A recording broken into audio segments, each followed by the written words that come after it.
Welcome to the Pearl Branch, a swan perch audio experience. This is a pearl. Take a breath. Let's begin. A pearl on letting go of the identity you were raised with. There's a quiet moment that most people reach in adulthood. It doesn't come from fireworks. It doesn't announce itself loudly. It usually shows up as a question you didn't expect to ask. Is this actually me? Not who I was shaped to be. Not who I learned to be to survive. Not who made sense inside my family, my culture, my early environment. But who I am now.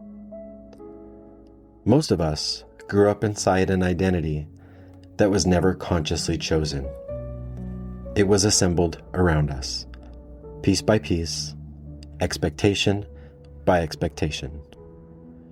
You learned who you were by watching what was rewarded, what was ignored, what was punished, what made things easier, and what kept things calm. Some of you learned to be quiet. Some learned to be impressive. Some learned to be useful. Some learned to be agreeable. Some learned to be strong far too early. And that identity worked. It kept you safe. It kept you loved, or at least tolerated. It kept the peace. It helped you belong. So this isn't about blame. The identity you were raised with wasn't a mistake. It was a strategy. But strategies are meant to change when the environment changes. And adulthood is a new environment. What no one really tells you is that adulthood isn't just about independence, careers, or responsibility. Adulthood is about authorship. It's the first time you are actually allowed to decide who you are without needing permission. And that freedom can feel disorientating. Because letting go of an inherited identity can feel like betrayal. Betrayal of your family, betrayal of your past, betrayal of the version of you that kept everything together. There's often guilt in authenticity. You might notice it when you stop explaining yourself the way you used to. When you stop performing competence. When you stop smoothing things over. When you stop being who people expect. And suddenly, people react. Not always loudly. Sometimes it's subtle. A pause. A distance. A comment like, "You've changed." And they're right. But what they often mean is, "You're no longer predictable to me." Here's something important to understand. People don't resist your authenticity because it's wrong. They resist it because it disrupts the role they assigned you. Every system assigns roles. Families do it. Friend groups do it. Workplaces do it. And when you change your identity, the system has to adjust. Not everyone wants to do that work. This is where many people retreat back into their old identity. Not because it fits, but because it's familiar. They mistake familiarity for truth. But authenticity isn't about becoming someone new. It's about removing what was never yours. Think about that for a moment. You don't find your authentic self. You subtract what was layered on top of it. The overfunctioning, the people-pleasing, the constant explaining, the emotional labor you didn't consent to. The identities that only exist in reaction to others. What remains underneath is quieter, simpler, often slower, and sometimes disappointing to people who benefited from the old you. Adulthood asks a very specific question. Who are you when no one is watching? Not who you perform as, not who you justify, not who you defend.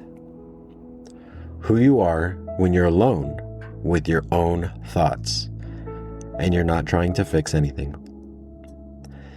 Many people avoid this question because it destabilizes everything they've built.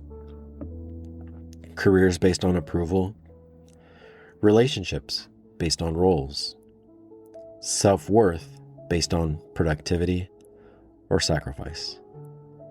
Choosing your identity means you might have to grieve parts of your life that were built around being someone else. That grief is real. You might grieve the version of you that was admired, the version that was needed, the version that was praised for being strong or easy or relatable. You might even grieve relationships that only worked when you stayed small. But grief doesn't mean you're wrong. It means you're honest.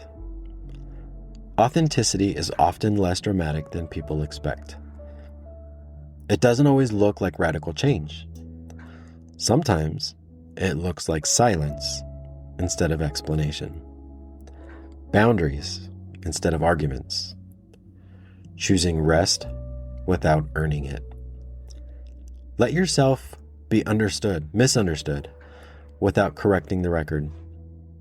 It can feel uncomfortable at first, almost like you're doing something wrong. That's because your nervous system was trained in a different identity. Your body learned safety in being who you had to be. So when you choose who you want to be, your body might interpret that as danger. This is why authenticity often comes with anxiety at first. Not because it's unsafe, but because it's unfamiliar. With time, something shifts. You start to feel less fragmented, less exhausted, less resentful. You stop rehearsing conversations in your head. You stop managing perceptions. You stop negotiating your own needs internally. Life becomes quieter. Not easier, quieter. And in that quiet, you begin to recognize yourself again. Not as a label, not as a role, but as a presence. Adulthood isn't about proving who you are. It's about deciding who you're no longer willing to be. You don't owe your past self lifelong loyalty. You owe your present self honesty. And your future self, they will thank you for the courage to choose. Letting go of an inherited identity doesn't mean rejecting where you came from. It means honoring it and then continuing the story. Because the most authentic version of you is not the one who survived. It's the one who gets to live. And maybe that's what adulthood really is. Not becoming someone impressive, not becoming someone admired, but becoming someone real and letting that be enough. Keep searching.